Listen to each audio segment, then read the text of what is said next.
No meio de tantos heróis populares, uma figura extraordinária muitas vezes passa despercebida. Longe dos grandes holofotes e com poucas adaptações fora dos quadrinhos, ela segue provando seu valor. Sua maior virtude é entender que a dor não justifica a maldade, que o que você sofreu no passado não define o seu caráter. Ela não vive à sombra de seu primo, ela brilha por luz própria. Seu nome é Kara Zor-El, mais conhecida como Supergirl.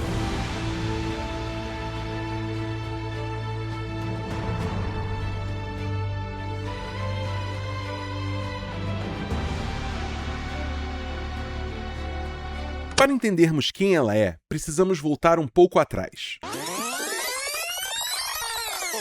Mais especificamente, durante a sua criação. Nos anos 40, durante a era de ouro dos quadrinhos, Otto Binder era um veterano consagrado na Fawcett Comics. Atuando como principal roteirista, ele escreveu as histórias do Shazam e criou a Lady Shazam. Quando a Fawcett fechou as portas devido a um longo processo judicial contra a DC, Binder levou seu talento diretamente para a concorrência, passando a escrever os títulos do Superman na DC. Al Plastino, por sua vez, trabalhou no Pentágono desenhando pôsteres de guerra e manuais de campo. Em 1948, trabalhando em um estúdio em Nova York, Plastino levou suas amostras de desenhos do Superman para a DC Comics. Imediatamente, ele conseguiu o emprego após negociar o valor por página e logo se tornou um dos desenhistas mais prolíficos do Homem de Aço na década de 1950.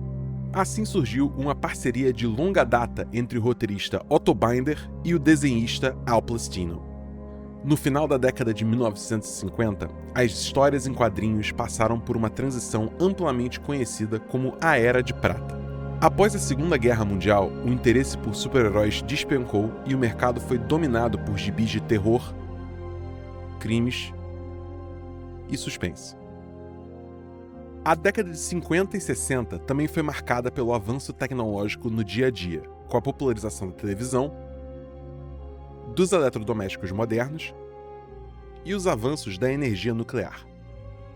Os leitores passaram a querer explicações lógicas. Era muito mais atraente explicar que o herói ganhou poderes por causa de um acidente ou que pertencia a uma raça alienígena avançada. Sob o comando do editor Mort Weisinger, os títulos do Superman passaram a focar muito mais em ficção científica e na expansão de Krypton. Mas havia um detalhe. Mort percebeu, através das cartas que chegavam à redação, que havia uma quantidade massiva de meninas e jovens mulheres lendo os quadrinhos. Entretanto, o universo de Superman era predominantemente focado em personagens do público masculino. Otto era um conhecedor e escritor de contos espaciais das revistas Pulp Fiction. Ele havia percebido que o público adorava a introdução de uma contraparte feminina para expandir os horizontes da história com a Mary Marvel. Antes de introduzir a Supergirl definitiva, a DC Comics recorreu a uma estratégia muito comum na época: testar o conceito em edições isoladas para medir a reação do público por meio das cartas enviadas à redação. O teste definitivo veio em 1958, na história edição número 123 de Superman. Nessa aventura, Jimmy Olsen usa um totem mágico para desejar uma ajudante para o herói, fazendo surgir uma personagem com um uniforme praticamente idêntico ao que conhecemos hoje. Os leitores, tanto meninos quanto meninas, enviaram mensagens implorando para que aquela personagem não fosse esquecida e se tornasse real. Mort Weisinger identificou ali uma oportunidade editorial sem precedentes.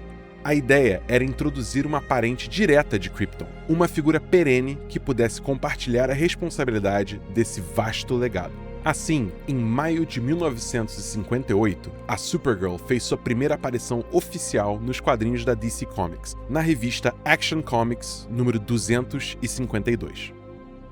O impacto comercial foi imediato. A introdução de Kara Zor-El não foi apenas um sucesso de vendas. Milhares de cartas, escritas por jovens leitoras e leitores entusiasmados, inundaram a redação do editor Mort Weisinger, com elogios à personalidade doce, corajosa e profundamente humana da nova heroína.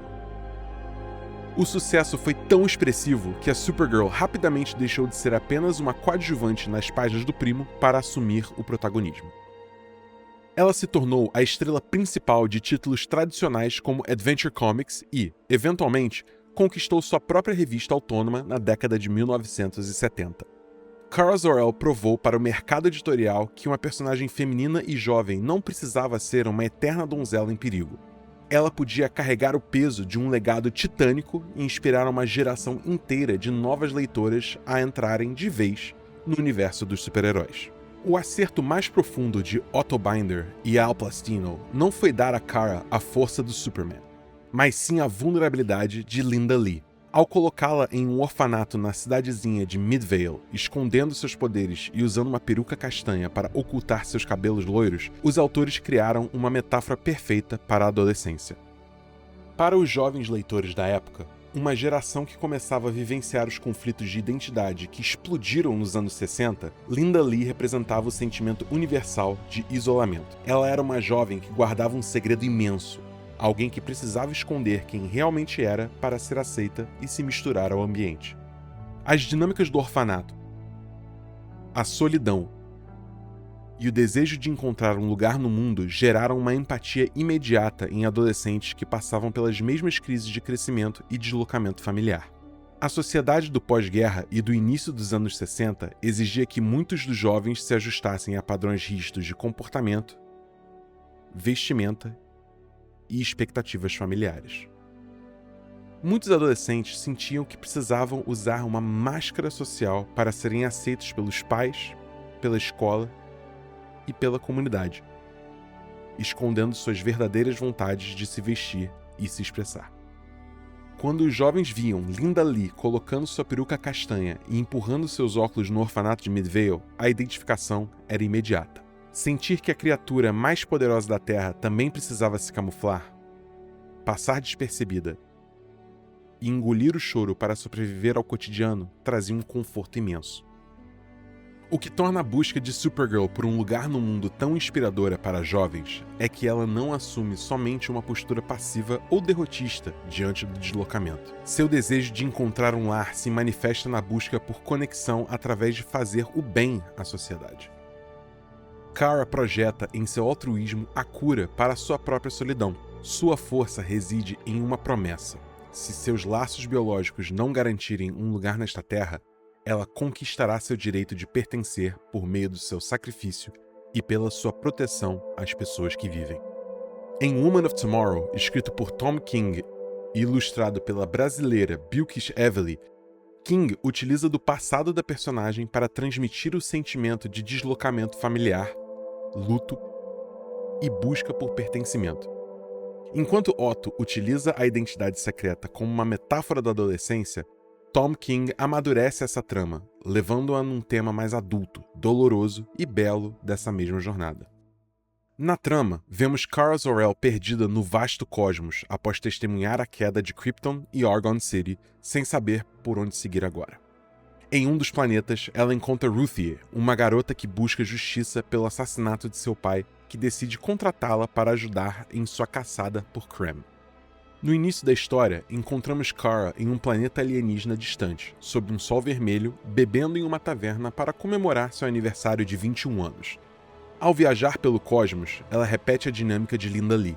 Kara anda por mundos onde ninguém a conhece, onde seus poderes não funcionam da mesma forma para afogar suas mágoas em bebida, buscando desesperadamente uma resposta para a pergunta: qual é meu lugar no mundo quando o lar que eu conhecia não existe mais?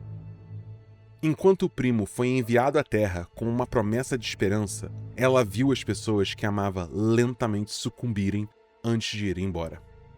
Tom King pega esse luto geográfico e o transforma no cerne da personalidade da Supergirl, para mostrar que Kara não é apenas uma versão feminina do Superman, ela é uma sobrevivente do trauma real em Krypton.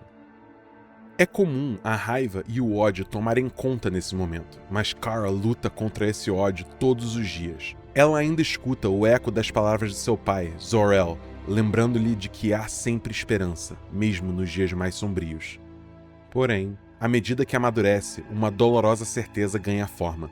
Talvez não exista um lugar no universo onde ela finalmente vá se encontrar. Mas tudo muda ao olhar para Ruthie. Kara enxerga na garota o seu próprio reflexo, o de alguém que viu o mundo desabar em um único instante. Ela reconhece o abismo no final da estrada que a Ruthie escolheu trilhar. Kara entende, por experiência própria, que buscar a vingança pelo sangue dos que amou não traz o seu lar de volta, apenas alimenta um ciclo eterno de ódio e destruição. Para King, Kara não é definida por ter os mesmos poderes que Superman, mas por ter sobrevivido a um inferno que ele nunca conheceu e ainda assim escolher a bondade. Mesmo não acreditando que ela possa encontrar um lugar para ser dela, sua virtude é construída em base pela esperança de um dia ver que conseguiu impedir uma pessoa de passar pelo mesmo que ela já vivenciou. Ela se torna a mulher do amanhã, porque compreende que, embora o passado tenha sido arrancado de sua vida de forma trágica, o futuro é um território que podemos construir com as próprias mãos. Para Kara, o amanhã é a prova viva de que mesmo quando estamos caídos e sem qualquer perspectiva de vitória, ainda é possível resgatar a esperança no coração dos dias mais difíceis. A história de Supergirl é uma história íntima sobre o luto, a perda da inocência e a escolha consciente de manter a bondade e a esperança acesas, mesmo quando o universo se mostra um lugar cruel, vazio e indiferente. É o rito de passagem definitivo que prova que o passado não define quem você será hoje, mas sim pode simbolizar o início de uma jornada. Todos podemos ser a mulher do amanhã.